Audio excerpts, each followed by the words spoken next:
These are all of the LEGO Star Wars sets based off of the Obi-Wan Kenobi TV series which premiered over the summer, and these are all of the minifigures that came in these sets. So, today I'm going to be ranking all these figures based off which ones I think are the best. So, without further ado, let's get into the video. But before I can actually get started, just make sure you like and subscribe. It really helps me out a ton, and I would really appreciate it. I'm trying to get to 500 by the end of the month. So, yeah, thank you guys so much for watching, and let's get into it. Taking us down to the bottom with the worst minifigure of the entire Obi-Wan Kenobi series is whatever this Imperial officer lady's name is. I don't remember because I don't care. She's just not very interesting. She's basically just another generic Imperial officer, so there's nothing too interesting going on with her, and I don't really care about her. And that's about it.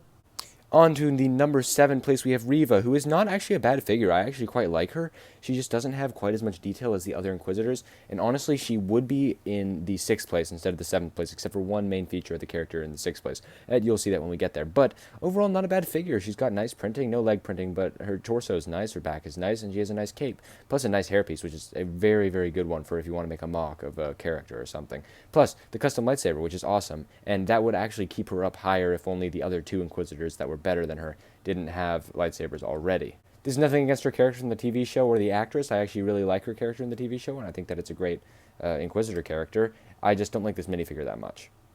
Next up, we have Obi-Wan Kenobi from the Inquisitor transport site. There have actually been 2 versions of him from the TV show, and this one is not very good, except for the parka that it has. That's the main thing that keeps it above Reva. Is not because he's bad, or it's not because it's a good minifigure, it's because of that parka. The hairpiece is also really nice, but it's on the other Obi-Wan, which is significantly better. He has no leg printing. If I pick this up, you can see there's hardly any torso printing, which is fine just regularly, but it can't be good if it doesn't have it, in my opinion.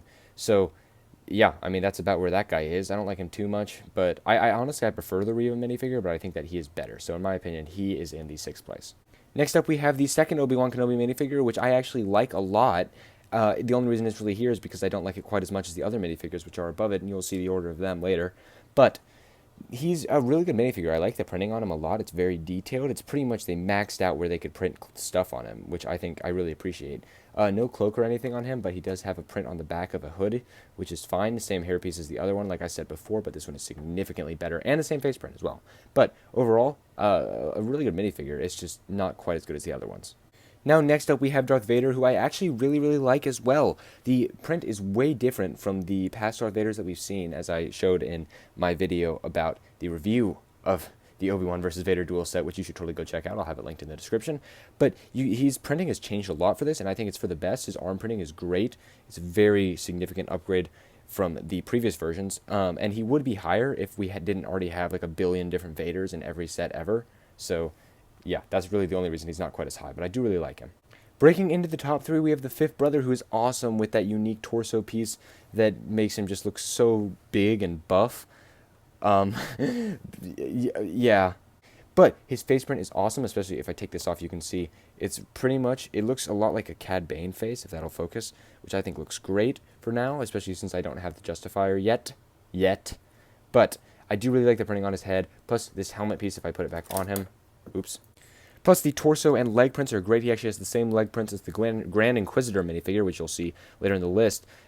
So I think that for 3rd place is pretty good. He's also got the custom lightsaber. Plus, on the back of this piece, I forgot to say, he has a clip, which makes him automatically better than Reva because you can actually store his lightsaber there. I'll put it on there for a second. There we go, nice and snug on his back. I'll flip him around so you can see how it looks with it on there. And it's fine, and I think it looks very good for what it is. And honestly, this is one of my favorite minifigures that I own from Star Wars. So yeah, I really, really like this one. Now into 2nd place, we have Net B, who is a very, very nice looking minifigure. His torso and leg, well, he doesn't have a torso print, but he doesn't need it because his entire head and torso are one separate piece, which you can see here. There we go, and so that'll slide down on him. But looking at his body, you can see no torso and legs. I did a more in-depth view of this guy in my Obi-Wan vs. Vader duel set review, which you should totally go check out. But yeah, overall, the detail's just great, and it's hard to not like this minifigure. So that's going to do it for number 2. And now in 1st place, we have... But yes, if you hadn't figured it out already, the Grand Inquisitor is in 1st, because that torso piece, or that armor piece, it's great. It's just so great. His torso print is awesome. His leg print, the same as the 5th brother, but it doesn't really matter because it's awesome. He has a cape with only one hole on it here. So I'm not going to take that off, but you could see there's one hole, so it's really just a nice look. The back of the torso print is awesome, and overall, I just love this minifigure. The head print is great. I'm so glad to have it. It's definitely one of the main reasons I picked up the Inquisitor Transport Scythe, surprisingly. But that is going to do it for today's video, so make sure to like and subscribe if you enjoyed it, and let me know what you want to see in the next video. Thank you.